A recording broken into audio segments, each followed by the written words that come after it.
That's /ETH. Again, what we're seeing is a very likely doubling up of the cycle on the downside, where we are in this corrective period right here. There was no meaningful rally, and that corrective period is likely to push out into that next cycle, which is due around the early part of September. That will happen in very bearish situations where that downward component is pushing down and really overwhelms any kind of possible buying that we see. So that is in all likelihood what is happening here in ETH. Our overall target at this point is the intermediate 100 around 825, and it's very likely to get to that, and rallies are very likely to fail going out into that timing. So a very negative pattern here in Ethereum. Daily chart, we have the Bitcoin cycle overlaid because it really gives us some great context.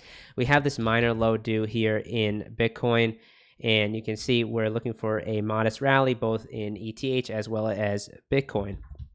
If we zoom in a bit further, you'll see that we are showing some shadows here on the downside as we're trying to form a minor low, but what in all likelihood will occur here is a bear flag in the context of a negative slim ribbon and a negative PO, and we look for that bear flag to fail hard, likely on the downside, going out into this timing where we have this key dominant low here in Bitcoin due around that middle part of July, as well as the ETH low, which is in black, which is also due around that timing, after which we will look for another rally attempt. But then let's see when these lows are due after that.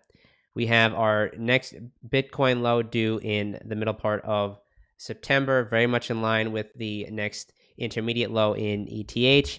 And if we look at the ETH cycle, that's also due in that later part of August. So all of that is really syncing up very nicely, and it really says rallies into the 1452 to 1731 area are very likely to fail, and we're looking for lower. So if we were to get this rally, we will likely put on a short set idea for this next swing down into the middle part of July. That looks like the highest odds based on everything we're looking at in the short term.